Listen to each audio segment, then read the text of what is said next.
জন্য আল্লাহ তাআলা বলেন, ইয়া আইয়ুহাল্লাযীনা আমানু কু আনফুসাকুম ওয়া আহলিকুম নারা। হে আমার ঈমানদার মুমিন মুত্তাকিন বান্দারা, আনফুসাকুম নারা, আনফুসাকুম, আগে নিজের নফসকে বাঁচাও, আগে নিজের নফসকে অশ্লীল বেহায়াপনা কাজ থেকে বাঁচাও, সুদ থেকে বাঁচাও, ঘুষ থেকে বাঁচাও, জুয়া থেকে বাঁচাও, অশ্লীল কাজ থেকে বাঁচাও। ও আহলিকুম নারা, শুধু নিজে বাঁচলে হবে না, আপনার পরিবার, আপনার সমাজ, আপনার রাষ্ট্র, সবাইকে বাঁচার আপনার দায়িত্ব, ঠিক কিনা? কারণ আপনি যদি একাই ইবাদত করতে থাকেন, একাই আপনি তাসবিহ জপতে থাকেন, তাহলে আল্লাহর কাছে আপনি ধরা খাবেন, আল্লাহর কাছে আপনার জবাবদিহিত করতে হবে। কারণ আল্লাহ তাআলা তো শুধু আনফুসাকুম বলে নাই, বলেছে কি ওয়া আহলিকুম। আহাল বলতে এখানে আপনার আহলে ইয়াল, আপনার পরিজন, প্রতিবেশী, সমাজ, দেশ, সব কিছু আপনার কারণ হবে। সেই জন্য আল্লাহ তাআলা বলেন ওয়া তানহাউনা আনিল মুনকার। দ্বিতীয় নম্বর মুমিন মুত্তাকিনের কাজ হলো মন্দ কাজ নিজে না করা, মন্দ কাজ থেকে বিরত রাখা। 3 নম্বর কাজ হলো ওয়া তুমিনুনা বিল্লাহ। 3 নম্বর কাজ হলো সর্ব অবস্থায়, সব সময় আল্লাহ তাআলার উপর ঈমান রাখা। সুবহানাল্লাহ। আপনি যেই অবস্থায় থাকেন, সর্ব অবস্থায় কার উপর ঈমান রাখতে হবে? আল্লাহর উপর ঈমান রাখতে হবে। অর্থাৎ আল্লাহ তাআলা আমাকে দেখতেছে, এটার উপর বিশ্বাস রাখতে হবে। আল্লাহ তাআলার কাছে একদিন হিসাব দিতে হবে। কবরের আযাবের কথা সত্যি, হাসর নাসর কিয়ামত সব সত্যি, এবং আল্লাহ তাআলার কাছে জবাবদিহিত করতে হবে। এরপরে জান্নাত জাহান্নাম সত্য, এটা আল্লাহ তাআলার উপর কি রাখতে হবে? বিশ্বাস রাখতে হবে।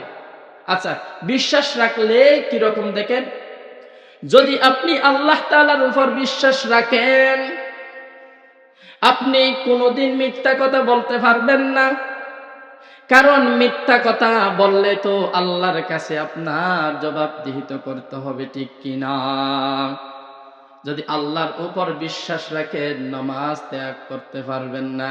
কারণ নামাজ, যেই ব্যক্তি নামাজ ছেড়ে দেন, রাসূল আকরাম সাল্লাল্লাহু আলাইহি ওয়াসাল্লাম ইরশাদ করেন, সে আমার উম্মতের মধ্যেই পড়ে না। নাউযুবিল্লাহ। দেখেন, আল্লাহ তাআলা বলেন সব সময় আমার উপর বিশ্বাস রাখতে হবে।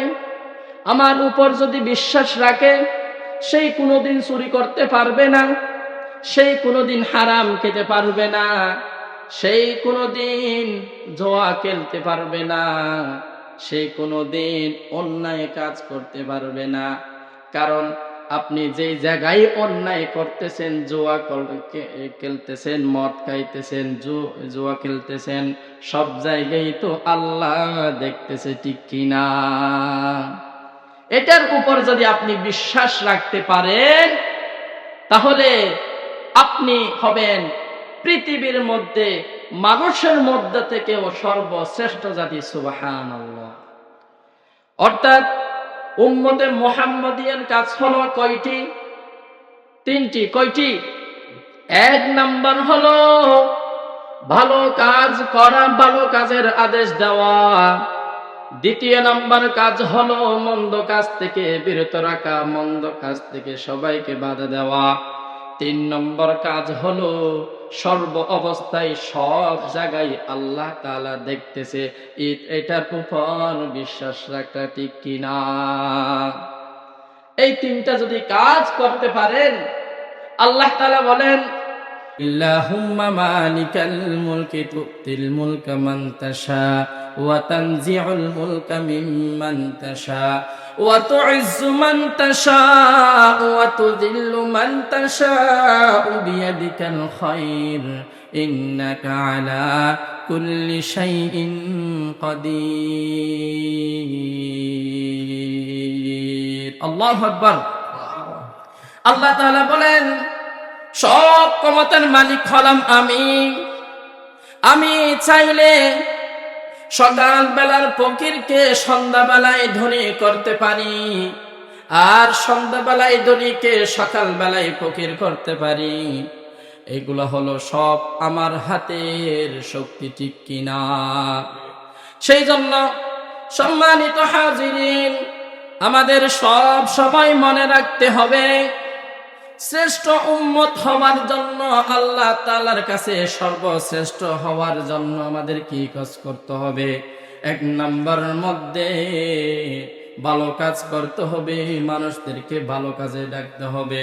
দ্বিতীয় নম্বর হলো মন্দ কাজ থেকে নিজেকে বিরত রাখতে হবে, সমাজকে দেশকে বিরত রাখতে হবে। তিন নম্বর হলো সর্ব অবস্থায় আল্লাহর উপর বিশ্বাস রাখতে হবে, ঠিক কিনা? এই কথার ভিত্তিতে রাসূল আকরাম সাল্লাল্লাহু আলাইহি ওয়াসাল্লাম তিনটি কথা বলেন। হযরত সাঈদ কুদরি রাদিয়াল্লাহু তাআলা আনহু قال রাসূলুল্লাহ সাল্লাল্লাহু আলাইহি ওয়াসাল্লাম বলেন, মান রাআ মিনকুম মুনকারান ফালইয়ুগাইরহু বিয়াদিহি ফাইন লাম ইস্তাতি' ফাবিলিসানিহি ফাইন লাম ইস্তাতি' ফাবিকলবিহি ওয়া যালিকা আযআফুল ঈমান। রাসূল আকরাম সাল্লাল্লাহু আলাইহি ওয়াসাল্লাম ইরশাদ করেন, ও আমার উম্মতরা, সমাজের মধ্যে যদি কোনো অশ্লীল কাজ হতে দেখো, কি বলছে? সমাজের মধ্যে যদি কোনো ব্যক্তির মধ্যে, যদি কোনো রাষ্ট্রের মধ্যে যদি অশ্লীল কাজ হতে দেখো, সর্বপ্রথম তোমার কাজ হবে রাআ মিনকুম মুনকারান ফালইয়ুগাইরহু বিয়াদিহি। ইয়াদুল অর্থ হলো হাত। সর্বপ্রথম আপনার কাজ হবে, আপনি যদি কাটি উম্মত হয়ে থাকেন, আপনার উপর যদি পরিপূর্ণ ঈমানদার দাবিদার যদি আপনি দাবি করেন, তাহলে এক নাম্বার কাজ হবে হাত দ্বারায় বাধা দিতে হবে, ঠিক কিনা? এক নাম্বার কিসের দ্বারায় বাধা দিতে হবে? হাত দ্বারায় বাধা দিতে হবে। যেমন আপনার সামনে ফুলাফুয়াইন ছেলে ফেলে দুষ্টামি করতেছে, এমন সমাজ অনৈতিক কাজ করে কিনা, ইয়াবা খাই, মদ খাই, গাঁজা খাই আছে কিনা কর্নারে কর্নারে, তখন আপনার যদি শক্তি থাকে তাহলে সাথে সাথে তাদেরকে হাত দ্বারা বাধা দিতে হবে, ঠিক কিনা? যেমন মা বাবারা সন্তানদেরকে বাধা দিতে পারবে কি দ্বারায়? হাত দ্বারায় পারবে না। সন্তান অনৈতিক কাজ করতেছে, ইসলামের বিচ্যুত যে কাজগুলো আছে সেটা করতেছে,